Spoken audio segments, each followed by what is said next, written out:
Bismillahirrahmanirrahim. Assalamualaikum warahmatullahi wabarakatuh.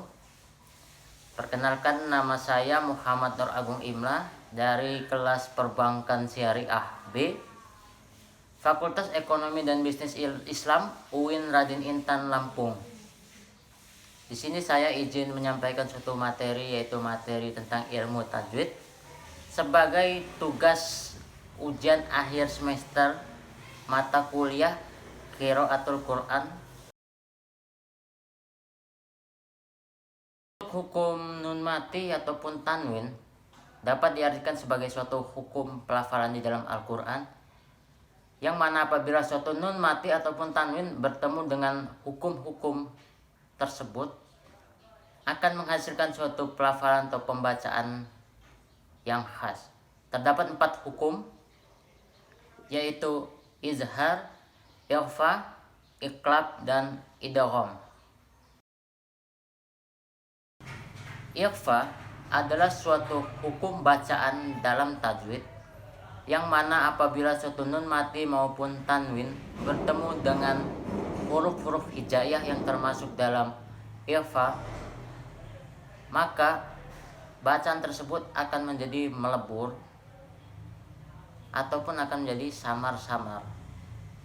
Huruf ikhfa ada 15, yaitu ta, sa, ja, dal, zal, za, sin, shin, so, dot, to, zo, fa, qaf, dan kaf.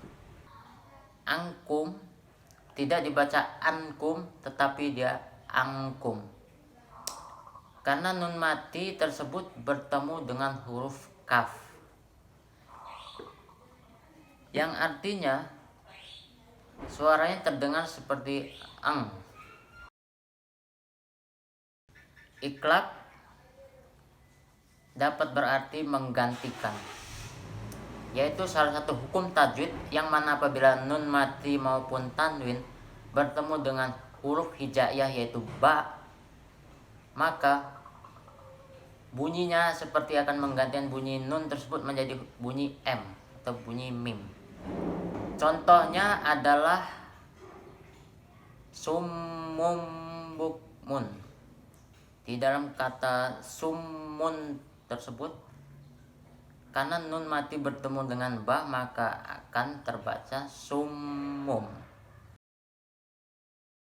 Izhar dalam artinya jelas, atau bisa kita jabarkan yaitu salah satu hukum tajwid nun mati, di mana apabila suatu nun mati ataupun tanwin bertemu dengan huruf-huruf hijaiyah yang termasuk izhar atau hamzah, ha, ro, ain, roin, dan ha, maka dia akan tetap dibaca jelas tanpa dengung, tanpa melebur. Contohnya yaitu min huwa, tidak ada dengungan, tetapi dia dibaca jelas min huwa tetap. Idgham berarti meleburkan, atau secara artiannya merupakan salah satu hukum tajwid nun mati. Apabila suatu nun mati ataupun tanwin bertemu dengan huruf-huruf hijaiyah yang tergabung dalam idgham, baik bila gunnah maupun bi gunnah, akan menjadi melebur ataupun menyatu dengan yang selanjutnya, huruf selanjutnya. Idgham bi gunnah merupakan suatu hukum tajwid nun mati yang berada dalam ruang lingkup idgham. Apabila suatu nun mati ataupun tanwin bertemu dengan huruf mim, waw, ya, dan nun, maka akan terdengar seperti melebur dan didengungkan satu harokat, ditasdidkan. Contohnya yaitu mimma, dalam tulisan yaitu minma, karena dia termasuk idgham bi gunnah, maka dia melebur dan menyatu dengan huruf selanjutnya menjadi mimma. Jika idgham bi gunnah meleburkan dengan suatu dengung-dengungan, maka idgham bila gunnah tidak disertai dengan dengungan. Huruf dalam idgham bila gunnah terdapat dua, yaitu lam dan ro. Contohnya bihim. Kata nun mati tersebut menyatu dengan kata ro tanpa disertai dengan dengungan.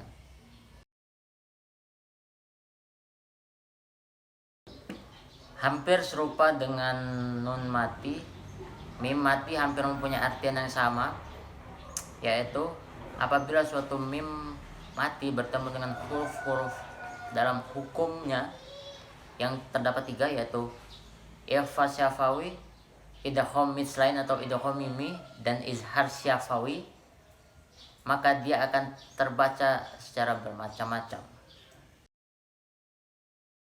Ikhfa syafawi yaitu salah satu hukum di mana hukum tajwid, yaitu apabila suatu mim mati bertemu dengan huruf hijaiyah berupa ba, maka akan dibaca samar-samar di kedua bibir dan juga disertai dengan dengungan.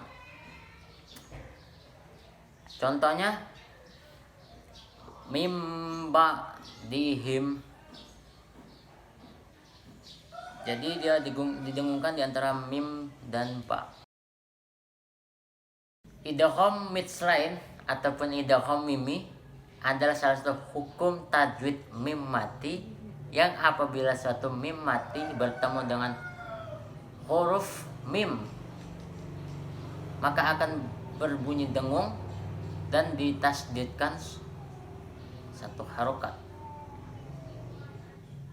Contohnya mim mislihi, ya, mim mati bertemu dengan ma, jadi akan seperti dengung. Izhar syafawi salah satu hukum mim mati, yaitu apabila suatu mim mati bertemu dengan huruf hijaiyah selain mim dan ba, maka membacanya harus jelas tanpa dengung, tanpa lebur. Mim fadli, mim fadli, mimnya dibaca jelas. Di dalam tajwid terdapat hukum bacaan mad. Kita dapat mengartikan suatu mad tersebut sebagai memanjangkan ataupun panjang, yaitu salah satu hukum tajwid di mana apabila terdapat huruf yang diikuti oleh huruf mad, yaitu alif atau hamzah, waw dan ya, maka dibacanya akan panjang. Mad terbagi menjadi dua secara garis besar, yaitu mad tabi'i dan mad far'i.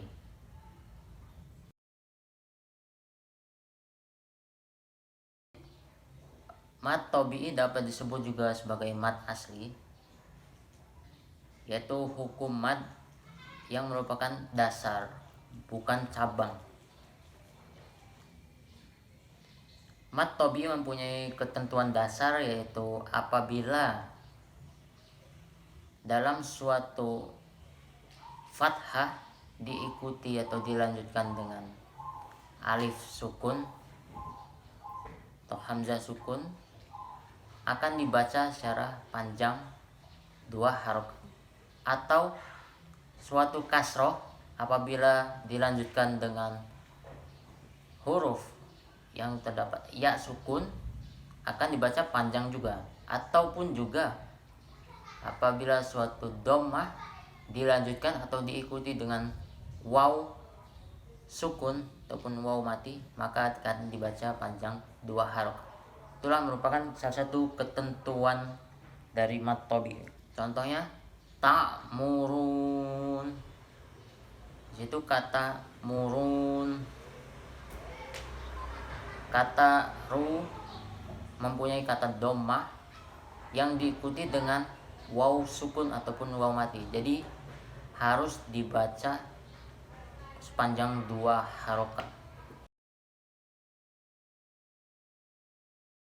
Yang pertama yaitu mad wajib muttasil. Artinya apabila suatu mad tabi'i bertemu dengan huruf hamzah pada kalimat yang sama, maka wajib dipanjangkan 4 sampai 5 harokat. Kuncinya adalah di kalimat atau kata yang sama. Misalnya fis samai,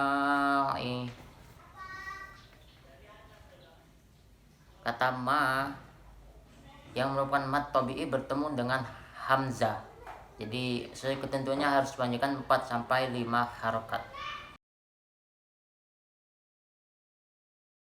Mat jaiz munfasil hampir sama dengan mat wajib mutasil.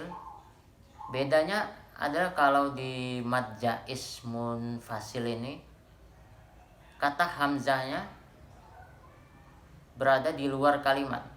Atau dalam huruf mat tabi'i ini hamzahnya berada di luar kalimat.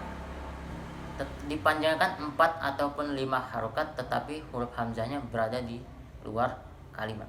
Contohnya wama adro, kata ma yang merupakan mat tabi'i tersebut bertemu dengan kata hamzah yang artinya bakal dipanjangkan 4 sampai 5 harokat. Perbedaan dari mat wajib mutasil dan mat jaiz munfasil berada di lokasi hamzah tersebut. Baiklah, sekian dulu penjelasan mengenai materi tajwid yang dapat saya sampaikan. Kurang lebihnya saya mohon maaf karena saya hanya menyampaikan ujian akhir semester dan kita masih sama-sama belajar tentu saja.